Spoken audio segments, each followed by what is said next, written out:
Bugün size bu motifli süveterin anlatımını yapacağım. Süveter iki tane eş parçanın omuzlarda birleşmesiyle oluşuyor aslında. Önde 16 tane motif var, arkada 16 tane motif var. İlk işimiz 16 tane motifi birbirine eklemek olacak. İki tane parça elde edeceğiz. Motiflerin anlatımını Ada Masalı motifi olarak bir önceki videoda paylaşmıştım. Motifli önlük süveterin hazırlık videosu olarak geçiyor. Şimdi birleştirmeye geçelim.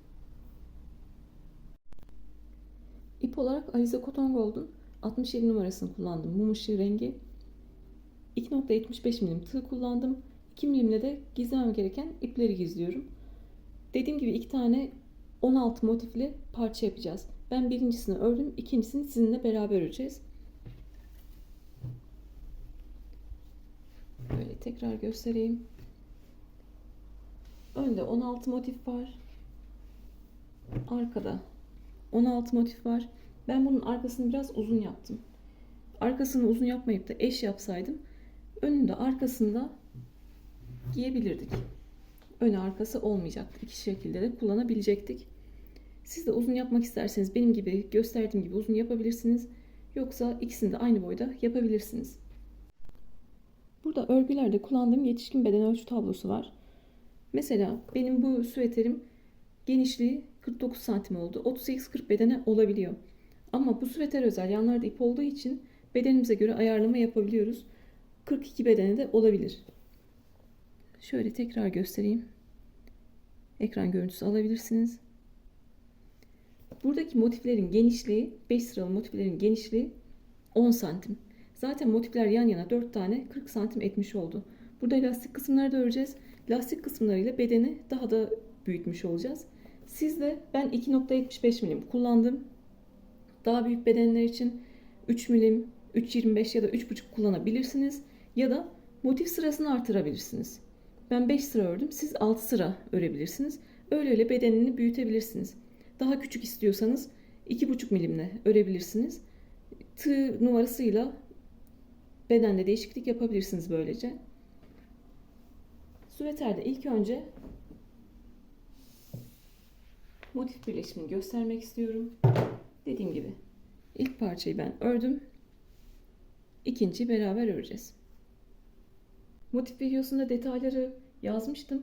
32 tane 4 sıralı Ada Masalı motifine ihtiyacımız var. 5. sırada motifleri birleştirmiş olacağız. Ama siz böyle birleştirmek istemiyor da iğne ile dikmek istiyorsanız 5 sıralı şekilde motiflerinizi yapacaksınız. İğne ile tepelerinden birleştireceksiniz, trabzan tepelerinden. Ama benim gösterdiğim bu teknikle battaniyede örebileceksiniz, hırkada örebileceksiniz, yelekte örebileceksiniz. Onu da göstermek istiyorum. Yoksa iğne ile de dikebilirsiniz.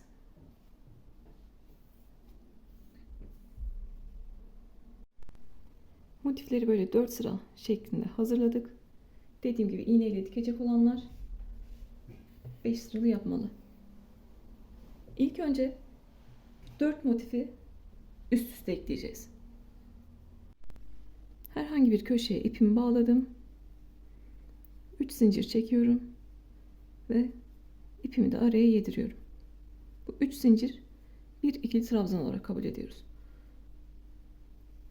Yanına 1 2 tane daha ikili trabzan yaptım. Ve ilk üçlü grubumuzu yapmış olduk. Köşelerde arada 2 zincirle 2 tane üçlü grup yapıyorduk. Ama burada başlarken motif birleştirmeye sadece bir tane üçlü grup yapacağız. Sonra motifte anlattığım gibi 5. sırada bu aralara 3 tane ikili trabzan yapıyorum. Köşeye kadar 3 tane ikili trabzan yaparak devam ediyorum. Köşelerde 3 tane ikili trabzan, araya 2 zincir ve 3 tane ikili trabzan yapıyorduk. Yine devamında arada zincir çekmeden bu boşluklara 3 tane ikili trabzan yapıyoruz. Böylece ilk motifte 5. sırayı da hatırlamış olalım.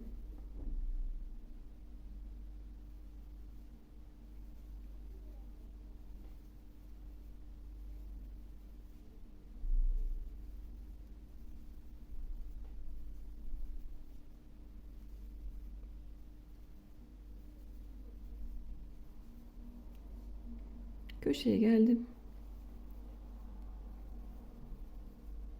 3 tane ikili trabzan yaptım. Araya 2 zincir çektim ve 3 tane ikili trabzan yapıyorum. Normalde yavaş anlatıyorum ama burada hızlı geçmek zorundayım çünkü video çok uzun oluyor. Köşeden sonra boşluklarıma trabzanlarımı yaparak devam ediyorum.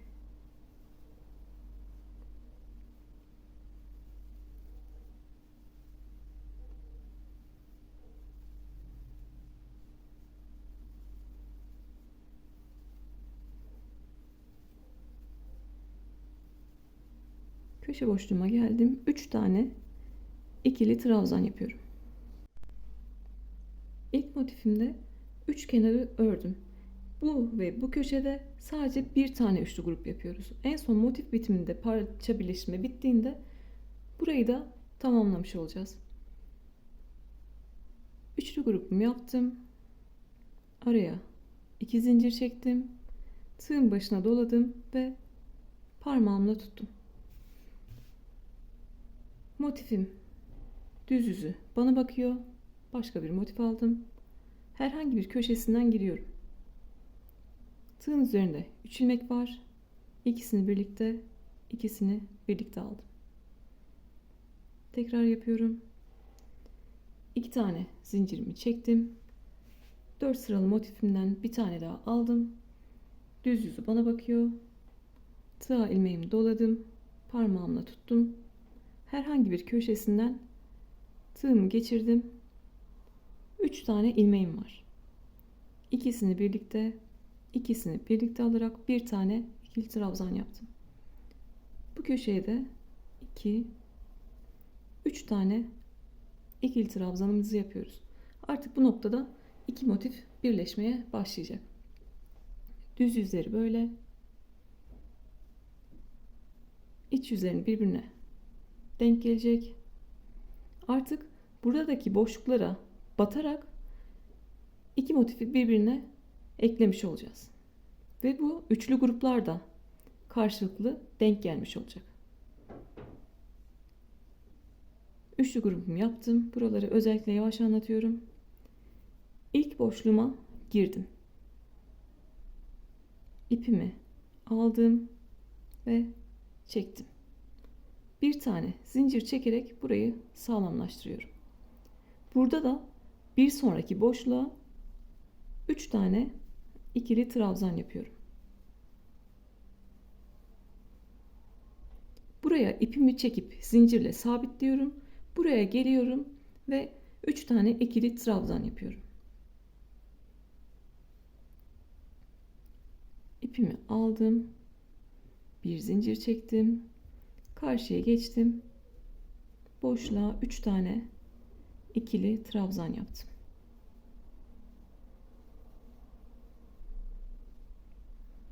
Buraya ipi çekip zinciri atıyoruz. Buraya da 3 tane ikili trabzan yapıyoruz. İpi aldım. Bir tane zincir çektim. Buradaki boşluğa 3 tane ikili trabzan yaptım. Buraya geldim. İpimi aldım. Zincir çektim. Şurayı size göstermek istiyorum. Böylece karşılıklı gruplar birbirine denk gelmiş oldu.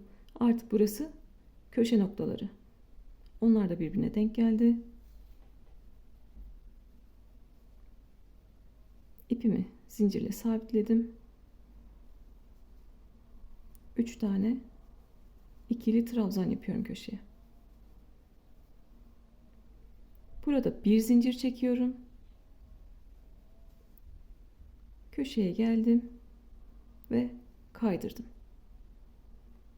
Tekrar gösteriyorum. Köşede bir zincir çektim. Diğer köşeye geldim ve kaydırdım. Böylece iki tane üçlü grubu da karşılıklı denk getirmiş oldum. Burada da bir zincir çekiyorum.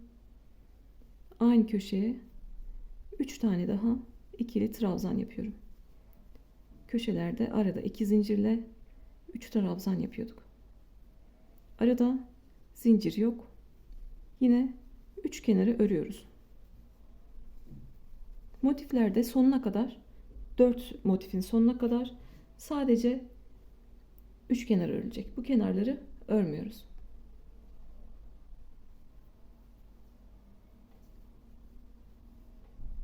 Yine üçlü gruplarla devam ediyorum.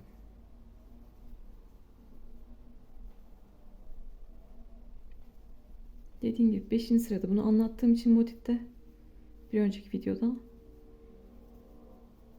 buraları zaten biliyorsunuz diye hızlı geçiyorum ki süvetere daha çok vakit ayırayım.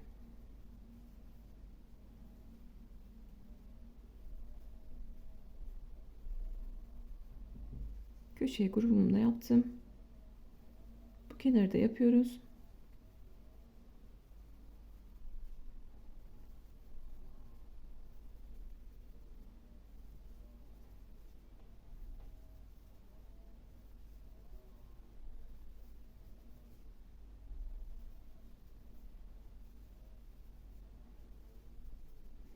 Köşelerde sadece bir tane üçlü grup yapıyorduk.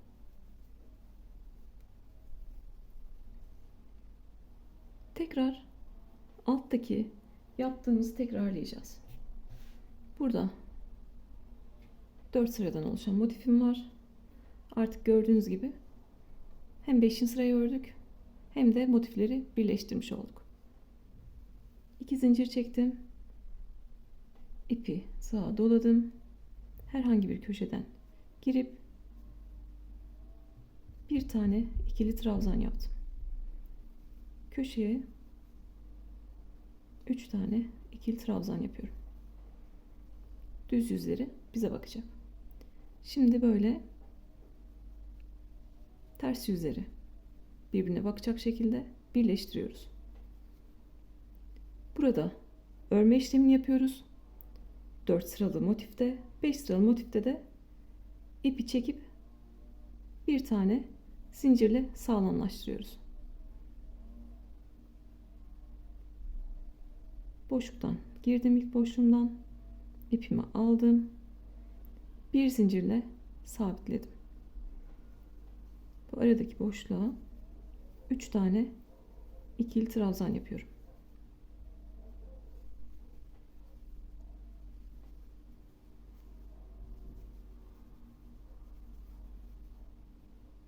Buraya ipimi çekip bir zincirle sabitliyorum. Buradaki boşluklara trabzan örüyorum.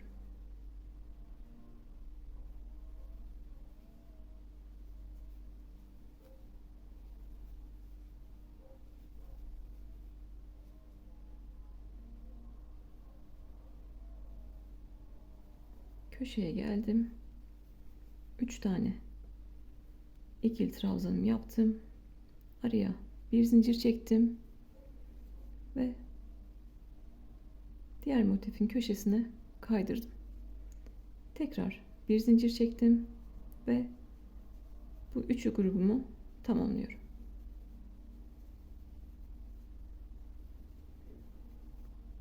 Tekrar 5. sıramı tekrarlıyorum. Aralara 3 tane ikili trabzan, köşeye 3 tane ikili trabzan, araya 2 zincir ve aynı boşluğa 3 tane ikili trabzan.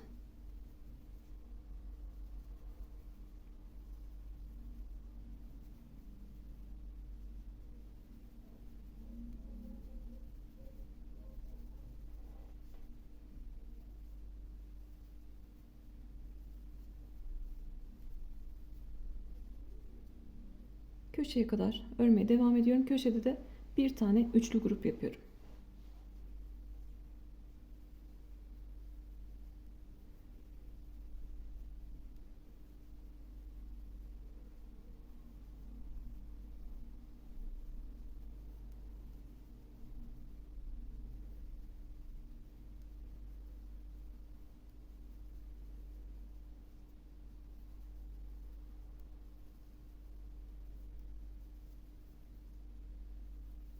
Köşeye geldim. 3 tane ikili trabzanım yaptım. Araya 2 zincir çektim. Bu ara hep kağıt iple uğraştığım için hem tırnağım çekilmiş hem de kolum ağrıyor biraz. Arada tekleyebilirim. 2 tane zincirimi çektim.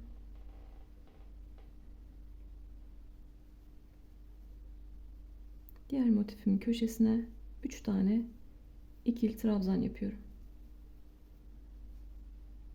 Buraya geldim, boşluğuma ipimi aldım. Karşı tarafa 3 tane ikili trabzan yapıyorum. Boşluğa geldim, ipimi aldım, zincirimi çektim ve 3 tane ikili trabzan yapıyorum.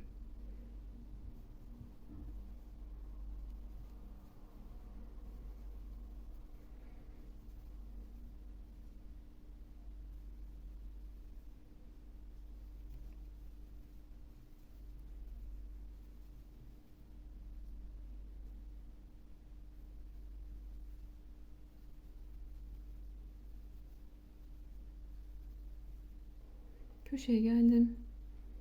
Bir zincirle kaydırdım. Tekrar bir zincir çektim ve köşeye 3 tane daha ikili trabzan yaptım. Boşluklara 3 tane ikili trabzan yaparak devam ediyorum.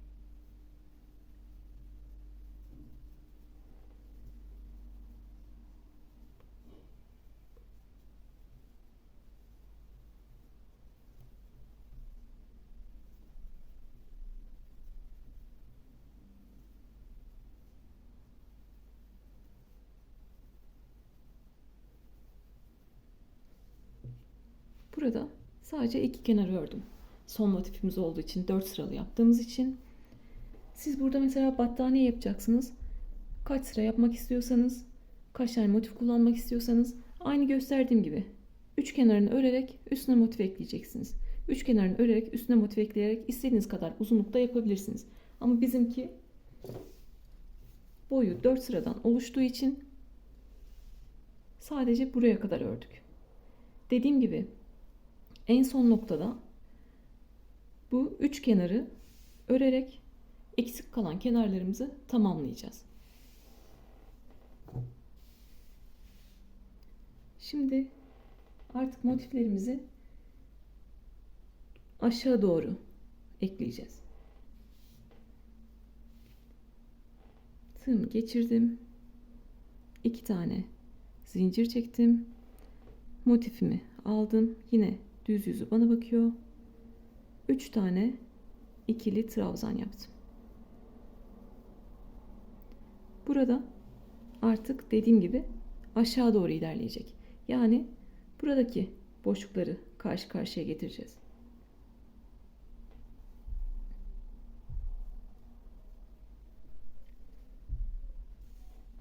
İlk motifiniz böyle aşağıda kalsın. Son ördüğümüz motif burada. İlk boşluğa giriyorum. İpimi aldım. Bir zincir çektim. Karşıdaki boşluğuma geldim. 3 tane ikili trabzan yaptım. Buraya geldim. Boşluğuma ipi aldım. Buraya 3 tane ikili trabzan ördüm. Aslında birleştirmede farklı olan bir şey yok. Onu üst üste birleştirmiştik. Bunu aynı buraya kaydırıp zincirle sabitlemekle ve buraya da trabzan yapmakla birleştiriyoruz. Yan birleştirmiş oluyoruz.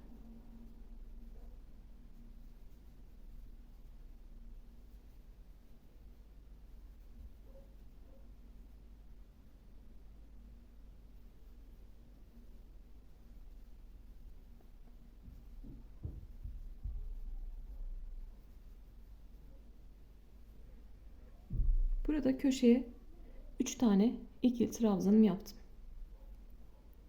Arada bir zincirimi çektim.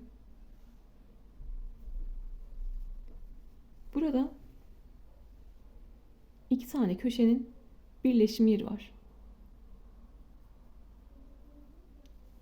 Oraya gelip kaydırıyorum.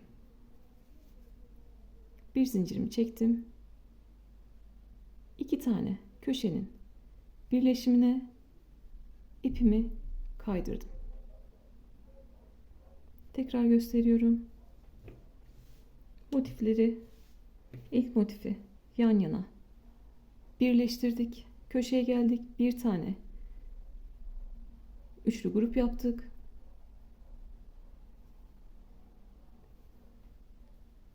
Bir tane zincir çektim. Ve bu iki köşenin birleşimine geldim.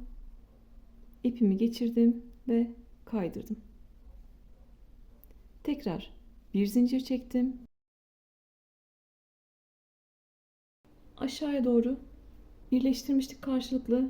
En son bir zincir çektik ve köşenin birleşim yerine kaydırmıştık. Tekrar bir zincir çektim. Tığın başına doladım. Bir motifimi daha alıyorum. Köşeye 3 tane ikili trabzan yapıyorum.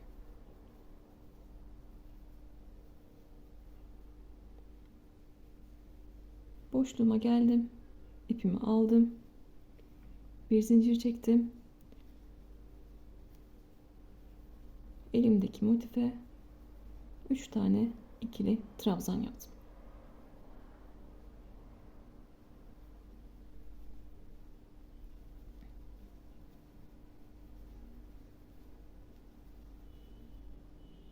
Boşluklara kaydırıyoruz. Elimizdeki motifte 3 tane ikili trabzan örmeye devam ediyoruz.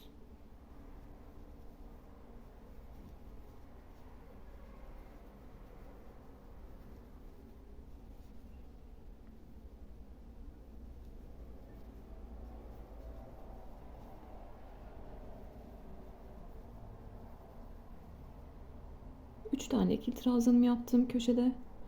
Bir zincir çektim. Burada iki köşenin birleşim yeri var. Oraya geldim. İpimi kaydırdım. Tekrar bir zincir çekip orayı sabitledim. Diğer motifimi alıyorum.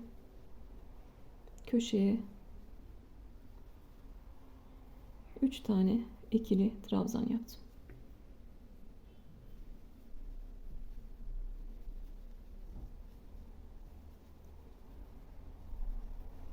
Diğer iki motifte yaptığım gibi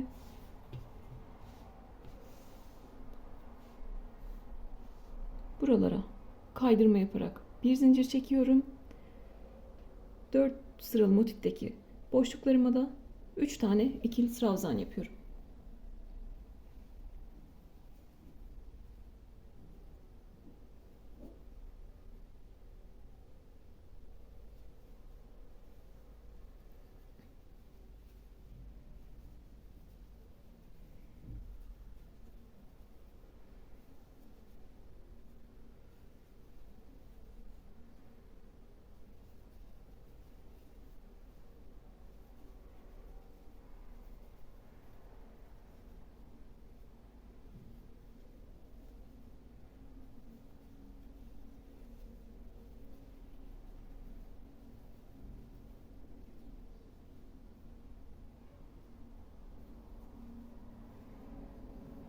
Köşeye geldim. 3 tane ikili trabzan yapıyorum. Bir zincir çektim. İki motifte birleşim yerine, köşelerin birleşim yerine kaydırdım. Bir zincirle sabitledim.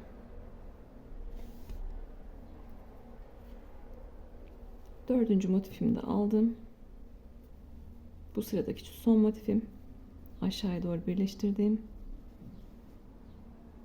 Yine aynı şekilde birleştirmeye devam ediyorum.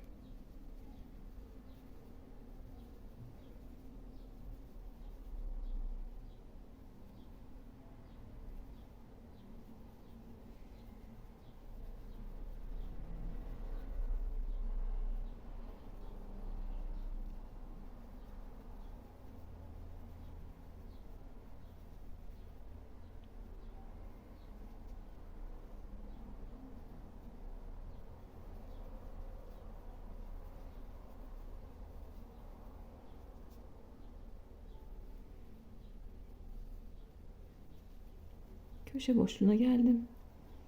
3 tane ikili trabzan yaptım. Bir zincir çektim. Buradaki motifime köşesine kaydırıyorum. Yine bir zincir çektim. Artık bu kenarı örebilirim.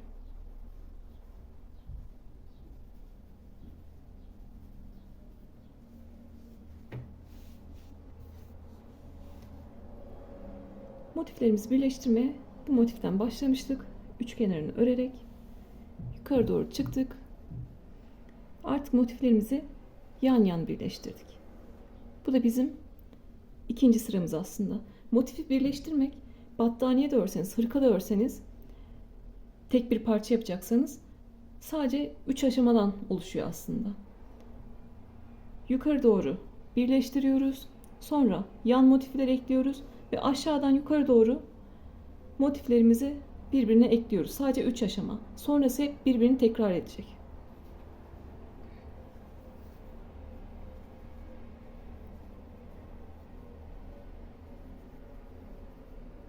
Kenara örmeye devam ediyorum.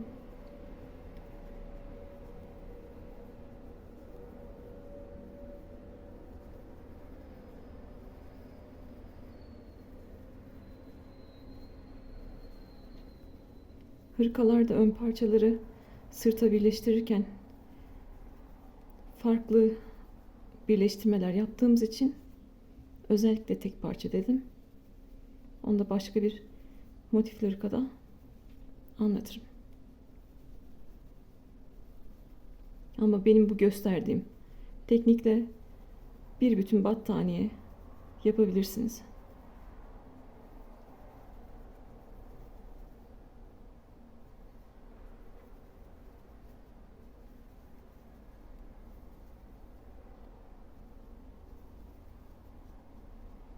Köşeye geldim. 3 tane ikili trabzan, araya 2 zincir ve 3 tane ikili trabzan yaptım. Artık 3. aşamaya geçtik.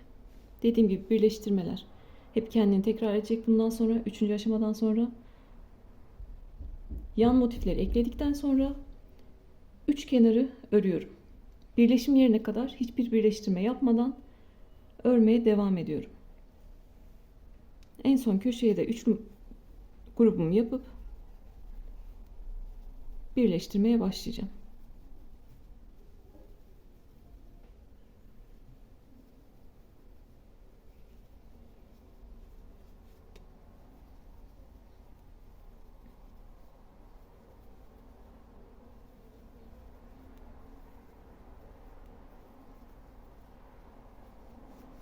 Köşeye geldim. Bir tane üçlü grubum örmüştüm birleştirirken, yan motifleri eklerken. Şimdi ikinci üçlü grubumu yaptım. Birleştirme yapacağım. Araya bir zincir çektim. Buradaki motiflerin köşelerini birleştirme yerine kaydırma yapıyorum. Bir zincirimi çektim. Köşelerin birleşim yerine kaydırdım. Tekrar bir zincir çekiyorum. Artık buradaki kenarı örmeye başlıyorum. Köşeye ikinci üçlü grubumu yaptım. Bu aşamada yine aşağıdaki motife kaydırıp zincir çekiyorum. Yukarıdaki motife trabzan yapıyorum.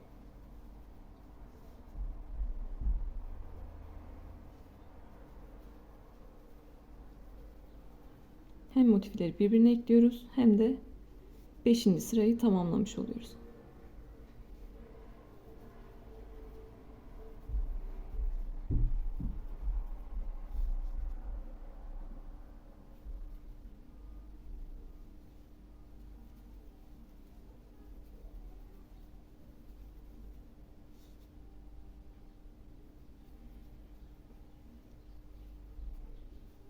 Köşeye geldim.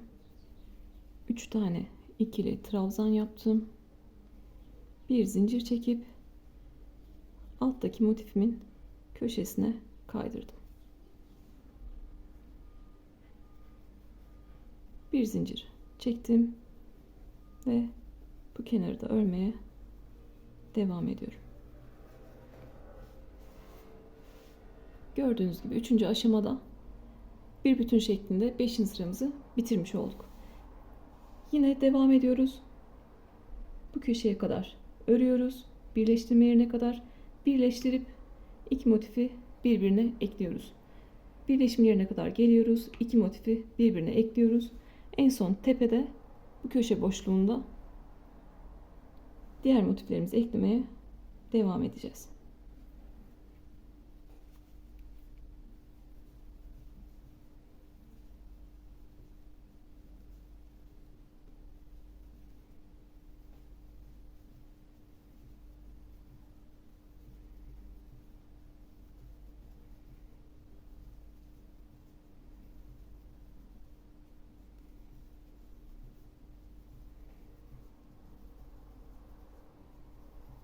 Bu birleştirme ip koparmadan birleştirme olarak geçiyor. Dediğim gibi siz 5 sıralı örüp iğne ile de dikerek birleştirebilirsiniz.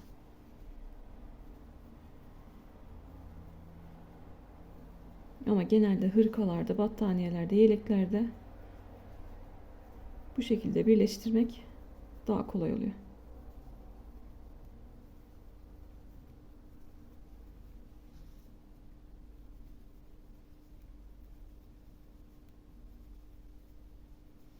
Köşeye geldim. İkinci üçlü grubumu yaptım. Bir zincir çektim arada. Ve birleşim yerine kaydırdım. Bir zincir çektim. Bu köşedeki ikinci üçlü grubumu yapmış oldum.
Tekrar köşe boşluğuna 3 tane ikili trabzan yaptım. Buradaki köşelerin birleşim yerine kaydırma yapıyorum. Bir tane zincir çektim ve köşeye birleşim yerine kaydırdım. Bir zincir çektim.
Köşe boşluğuna 3 tane ikili trabzan yaparak burada bıraktım ipimi. Tekrar yan motiflerimi ekliyorum. Sonra yine aşağıdan yukarı doğru birleştirerek örmeye devam ediyorum. Arada 2 zincir çektim. Motifime ekledim.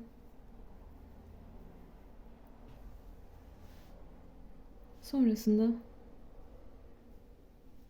aynı şekilde birleştirmeye devam ediyorum.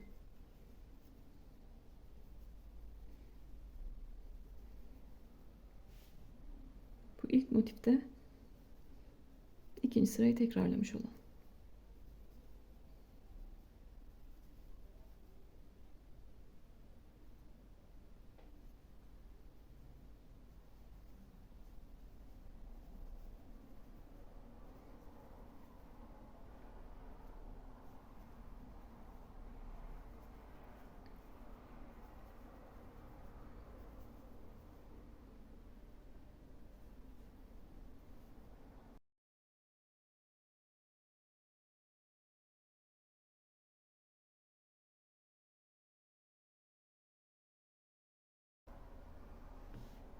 Köşeye böyle 3 tane trabzanımı yaptım. Burada zincir çekiyorum. Ve buradaki iki köşenin birleşim yerine kaydırıyorum.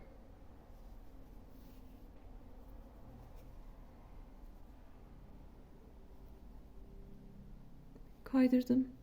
Tekrar bir zincir çektim. Sonrasında tek tek motiflerimi ekleyeceğim.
motifte de tekrar birleştirmelerini göstermek istiyorum.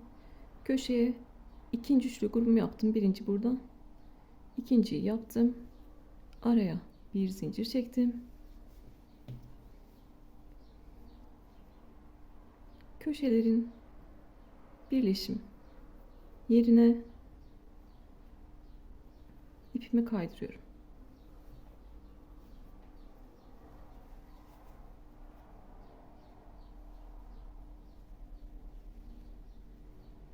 Sonrasında bir zincir çektim.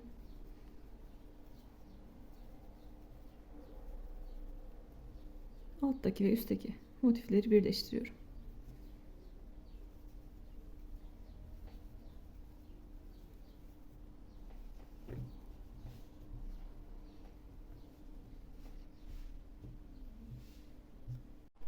Mantığı anlaşıldı diye düşünüyorum. Şimdi buradan yukarı doğru birleştirmeye devam ediyorum. Bu köşede üçlü grubumu yaptıktan sonra 2 zincir çekip yan motiflerimi tekrar ekliyorum. Yine aşağıdan yukarı çıkarak bu köşede üçlü grup yapıyorum. Sonra örmediğimiz kenarları örerek parçamızı bitirmiş olacağız.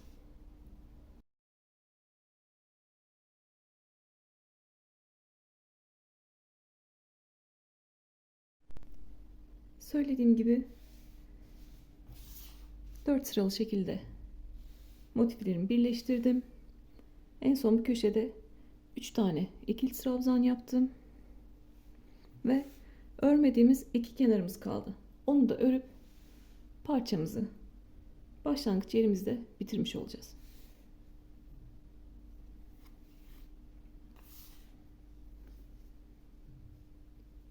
Köşeye 2 tane üçlü grup yapıyorduk. Araya 2 zincir çektim. Aynı boşluğa 3 tane ikili trabzan yaptım. Sonrasında 5. sıramızda yaptığımız gibi aralara 3 tane ikili trabzan yapıyoruz.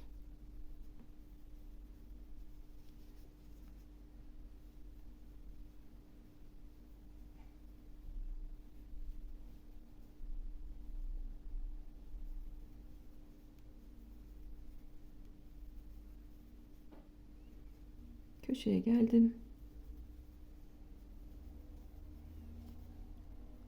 Burada bir tane üçlü grubumu yapmıştım. İkinciyi de yaptım. Burada birleşim yeri var. 2 zincir çektiğimiz. Burada bir zincir çektim. Köşeyi yaptıktan sonra boşluğa geldim. İpimi aldım ve kaydırdım. Böylece burada 2 zincirlik boşluğumu da oluşturmuş oldum. Tekrar bir zincir çektim. Bu sefer de buradaki köşeye 3 tane ikili trabzanımı yaptım. Köşeleri kadar değişen hiçbir şey yok. Aralara 3 tane ikili trabzan. Köşelere geliyoruz. 3 tane daha ikili trabzan yapıyoruz. Bir tane zincir çekip birleşim yerine kaydırıyoruz. Köşeye geldim. 3 tane ikili trabzan yaptım. Bir zincir çektim. Birleşim yerine girdim ve ipimi kaydırdım. Tekrar bir zincir çektim.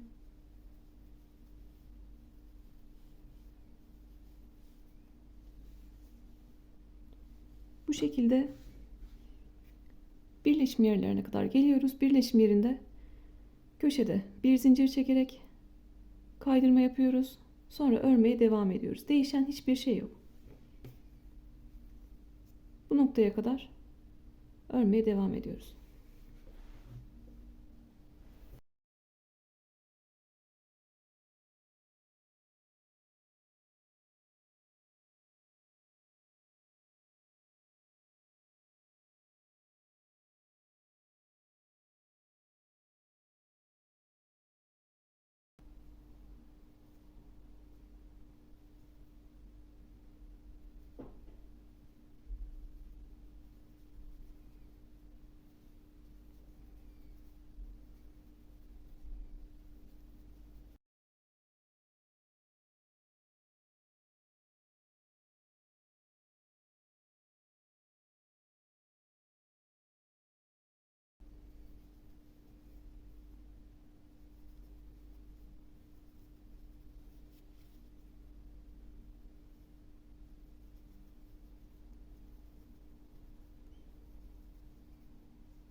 Örmediğimiz iki kenar kalmıştı.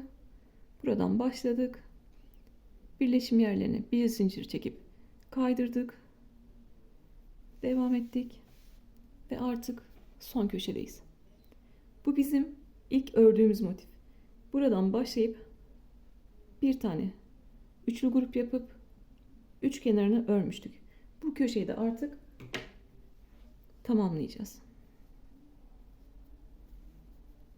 Sıra sonundayız. Bir bütün parça elde etmiş olduk. İki tane zincir çekiyorum. İpimi kopardım.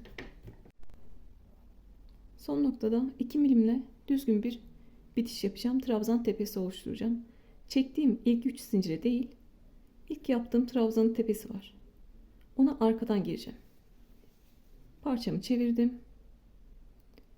Trabzanın tepesine arkadan girdim. İpimi arkaya çektim. İkinci zincirin V gibi görünen kanatları var. Arka kanadına girdim ve ipimi aldım. Bir tane daha trabzan tepesi oluşturmuş oldum. Bunu diğer videolarda da gösteriyorum. Şimdi yavaş anlatmaya çalıştım. Sonra ipimi çekiyorum.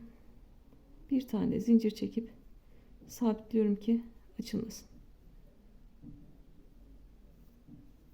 Sonra ipimi uygun yerlerden geçirerek gizliyorum.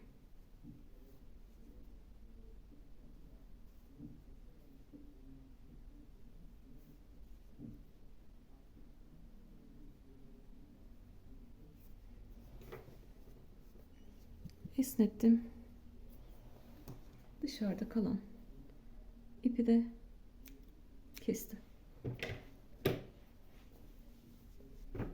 Böylece bir bütün parça elde etmiş olduk.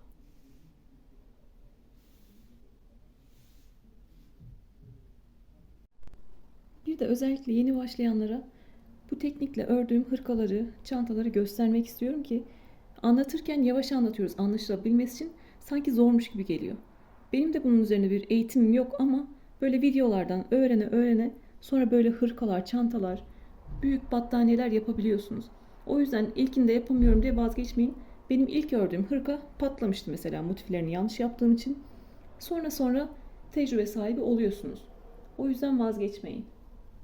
Mesela bu bir bütün hırka, büyük beden aynı teknikle birleşti.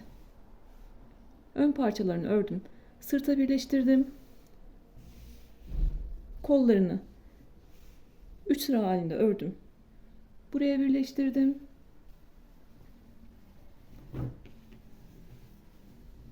Sırtı zaten böyle 5 sıralı şeklinde birleşti.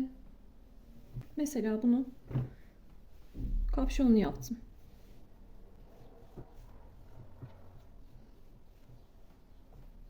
Yine aynı teknikle birleşti. Size gösterdiğim teknikle. Sadece süveter için değil, her şey için kullanabileceksiniz artık. Bunda da iki altıgen parçayı ördüm. Bu da kapşonlu bir altıgen hırka. Sırtını aynı kaydırmalarla bitirdim mesela. Motiflerle çanta yaptım. Yine aynı teknikle birleştirdim. Bir bütün halinde parçalar elde etmiş oluyorsunuz. Motifli süveterimizde de anlattığım şekilde iki tane parçamızı yapalım. Sonra omuzlardan artık birleştirmeye geçelim.